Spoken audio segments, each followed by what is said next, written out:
Nice to see you again. Before we start, and after watching these presentations, we didn't have a chance to hear you introduce yourself. So we'll start with that, and then we'll move on to the Q&A session. Yes, apologies for that. Of course, technology always fails when it's the most important. So I couldn't introduce myself earlier. I'm a research associate with the Institute for Advanced Sustainability Studies in Potsdam, Germany, and with Perspectives Climate Research. And I'm also presently a PhD candidate at the University of Utrecht. And as you saw already in the presentation, I've been doing some work into possible implications of various CDR approaches for the Sustainable Development Goals. And as Alia kindly pasted in the chat also, that update that I mentioned in the presentation has now come out and is available online. Yeah, thanks. Thanks, Matthias. So as I mentioned before we watched the presentations, we look forward to receiving your questions in the Q&A box. In the meantime, we've prepared some questions that we will start addressing. And the first question, I mean, there's a lot to cover on this issue. There's a broad range of different CDR approaches. There's different SDGs. It's a complex issue. So maybe start with a general question to start, and I'll address it to the three of you. Might there be a tendency to prioritize CDR over SDGs or vice versa?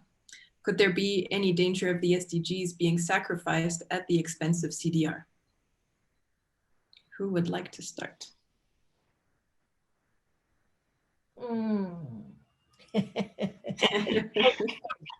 Well, let's have a go. But before I do that, let me say that the IPCC did not really make this linkage very clear between CDR and SDGs. It did, though, for mitigation, which some might see the relationship between the mitigation and the CDR here, and the SDGs. So my views here are going to be expressed on my personal capacity, if I may. So your question, yeah, I think that there is a lot that CDR can have in terms of having positive linkages with SDGs, with most of the SDGs. But obviously, it depends very much, Elia, your question, because how much are we going to really need of CDR? So we always say, and this is IPCC, that this, the CDR and other technologies might come after a really, really ambitious mitigation effort, right? So the more ambitious mitigation efforts, the countries do, the more reliance on other techniques they may have to do, right? So this is, I think that the scale is important to be thought in this context. So, when we are thinking about CDR, you always say that the scale, the way you implement, how you manage things might have different impacts on SDGs. So depending on how you do it, how much you need, how much you implement, how much governance you have, it might have a positive impact and might have a negative impact. So I would say that it depends very much. But I always see the CDR as with those twofold objectives, I would say. One was to really compensate or to offset the residual CO2 emissions by around 2050, that all the pathways that IPCC assessed leads to the net zero by 2050. And the other one is to create the negative emissions for the overshoot pathways. So, but when in my presentation, I showed 4 examples of pathways, we see that in the first one that I showed, SP1, you don't really need to rely a lot on CDR. And in the last one, you really have to really rely a lot, and with very, very different implications, including the relationship with the Sustainable Development Goals. So in response to your question, yeah, I think that indeed, depending on how much you need to use of CDR, definitely you may have negative impacts and compromise the SDGs, or at least one SDG. Thanks, Thelma. David or Matthias, do you want to weigh in? Go ahead, Matthias. Looks like you've got. Yeah, I'm trying to form my thought. So I would say it's impossible to disentangle one from the other in some ways, right? Because obviously climate action as such is part of the SDGs. And it's very clear that it'll be extremely hard already if we tackle climate change properly to achieve the SDGs as they stand. It'll be near to impossible to achieve the Sustainable Development Goals as they stand if climate action doesn't take place in such a way as to limit warming to, let's say, well below 2 degrees. In the long term, let's say the spirit of the SDGs, of course, doesn't stop in 2030, even though they have been formulated with that milestone in mind. So unless we do see climate action in full swing, in full force play out, it'll be excruciatingly difficult to achieve what has been expressed as the proper vision of a shared future in the SDGs. So I'd say it's not so much an either or question, and more of a how to plan and implement policies that properly execute all across the SDGs while also contributing to removing CO2, and most importantly of all, of course, also to protect the natural sinks and the natural reservoirs that are, the oceans, the forests of this world, while doing so. So to have that sort of continuum of action, I think is what's crucial.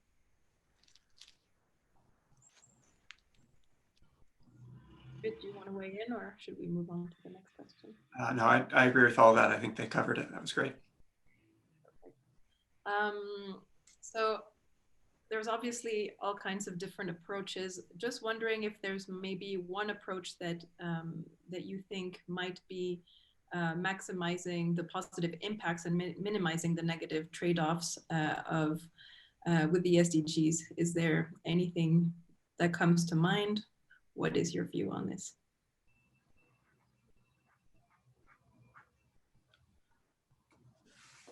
Maybe I'll jump in first there. I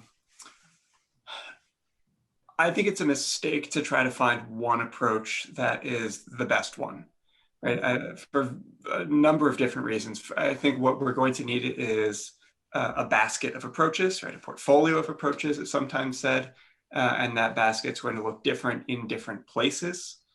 And not only is that, I think, the right way to go, because a lot of the effects are context, or a lot of the negative impacts are context and scale dependent. And so you want to try to find the right thing at the right scale in the right place, but also because we're sort of at the stage here where we're not sure how well different approaches will pan out. And so you don't want to invest everything in just one approach when we're at the point where we don't know which is the right one, right? So I think it's a mistake to try to say, well, this is the best one, and what we need is to pursue a variety of approaches at this point. Thanks, David. Any other interventions? Yeah, I think that David really responded very nicely to this one as well.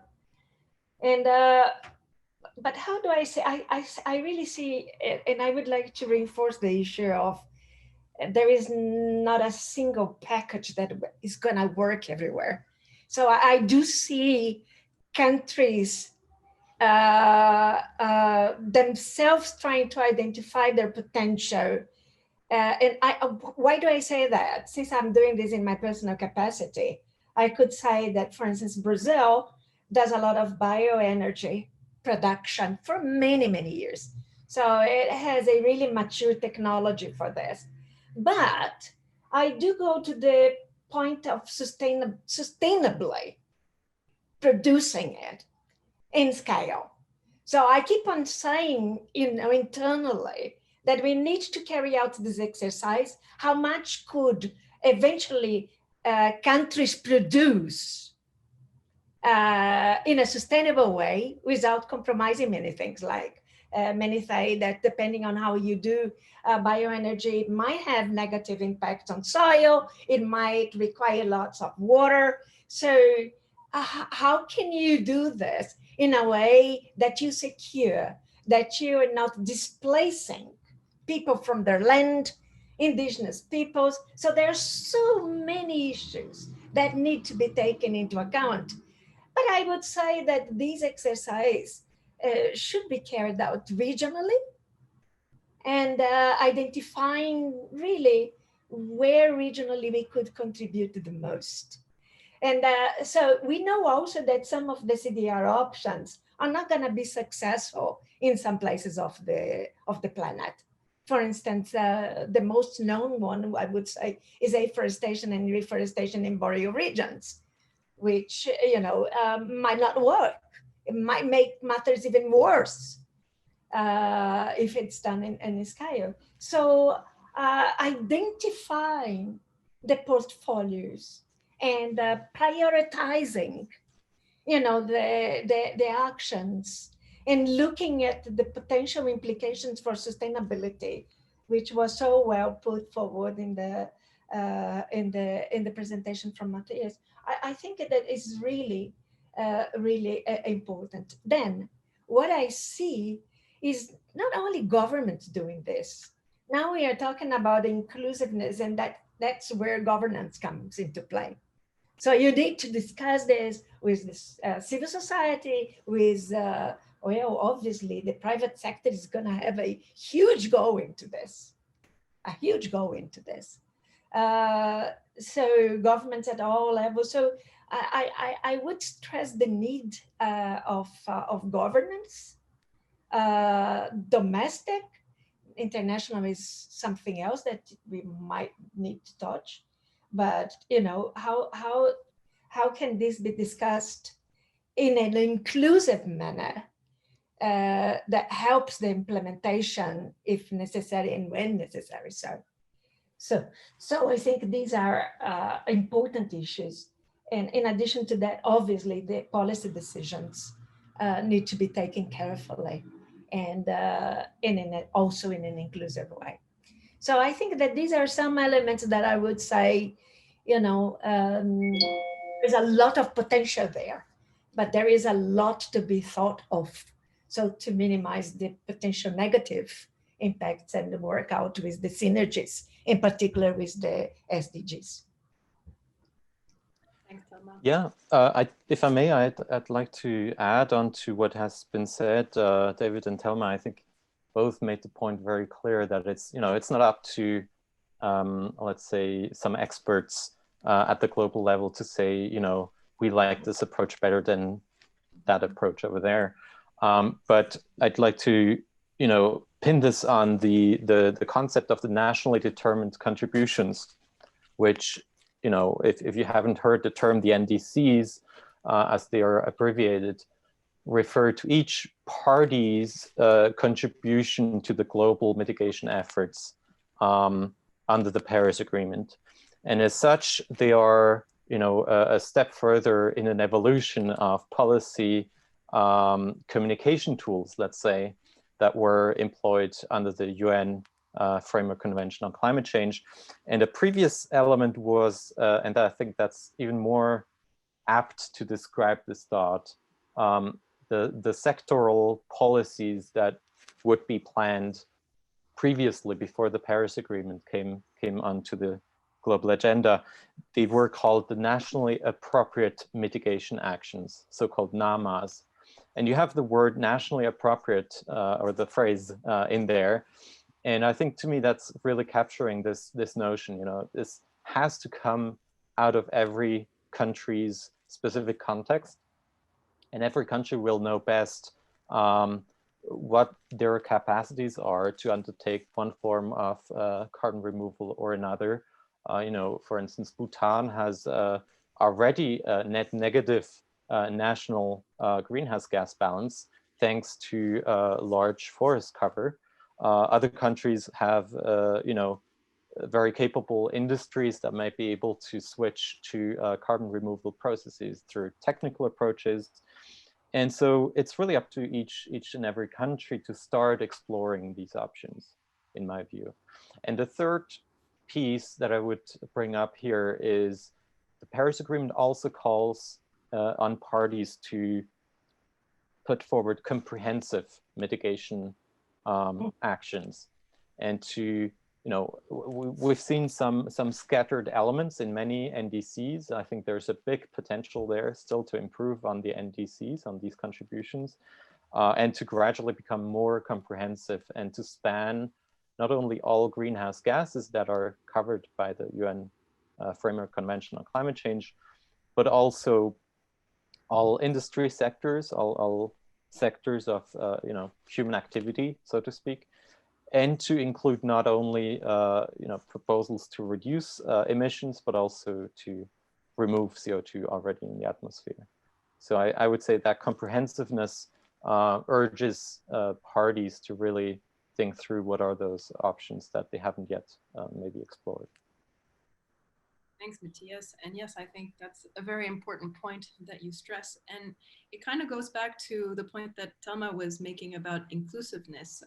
Each country needs to figure out which of these CDR approaches might best fit their needs. There's no one recipe fits all internationally. And there's obviously also, as David pointed out, a lot of uncertainty with these different technologies or approaches. So just thinking we could dive into this a little bit more, this concept of inclusiveness. How can the wider community of people in the world, beyond governments, beyond international bodies and the research community, join this discussion? How can those who might most benefit from the delivery of the SDGs be brought into this conversation? Maybe we could explore how deep and wide the dialogue might be achieved. Who would like to start? Well, I'll have a quick go on this one, Nelly, because you know we don't know enough, I would say. So there is still a lot of things that we will need to understand better. So it's absolutely impossible that you say, well, we know everything, so it's now time to, you know, establish a governance, to have good policies, and then make up a portfolio. But that's not really correct, because we still do not know about many things. So I think that one issue that needs to be addressed more comprehensively is really on research and development. And basically, when we talk about research, I bring the word inclusiveness again, because ideally you would be putting everybody, you know, or at least conveying them the scientific messages in a way that it's comprehensible by everybody, that is understood by everybody in simple language, and identifying the gaps, which does not mean that, well, we have gaps, so we cannot do it. You know, gaps in research do not prevent us from, you know, putting more efforts to understand better, and also to think of the pros and cons of each of these things. So I always think that there is a need for us to have programs of research on some of these things. Could be regionally, because I think regionally is better than talking about global, because of the diversity of many. Regionally, you may have more similar conditions, and that would be more appropriate to be developed jointly. So we are talking about partnership with the private sector. We are talking about many ways of really understanding better where are the limitations, where are the strengths of CDR, and more than that, implications on the sustainable development goals, because this is really what we are talking about. How far can we go so as not to threaten, let's say, an SDG. Again, the issue of scale that can be managed if you have a balanced portfolio or a good package of options that you could implement. And I think that is also one issue that we don't normally touch, but we can do mitigation, we can do also adaptation with these things. When we think about, for instance, wetlands restoration, right? So we can have a good effort of mitigation there. You can think, depending, that it would also help, remove CO2 from the atmosphere, and you could think of it as also an adaptation measure, depending on where you implement it. So it's this kind of things that need to be thought synergistically when we are talking about the portfolio. So what are the benefits, how this talks to the SDGs, how this talks to adaptation. So I think this is really the challenge that we have before us. And I will stop here. Thanks, Thelma. Thank you. Yeah. Anything else from David or from Matthias?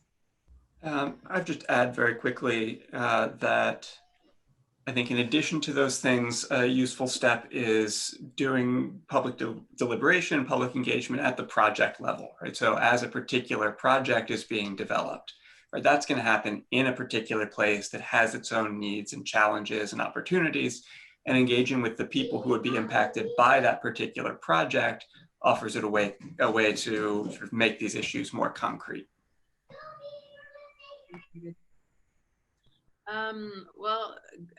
Kind of linking to what Thelma was referring to and what you, David, said in your presentation as well regarding research.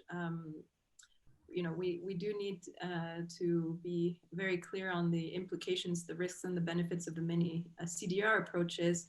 And so maybe we need to also be asking ourselves how, this requires funding and time and commitment. How can we, how can the research community, how can that research expand and be more energized? What can we do to get to that point where we feel like we have all the knowledge at our disposal to make these policy decisions and to involve the wider community in the decision making?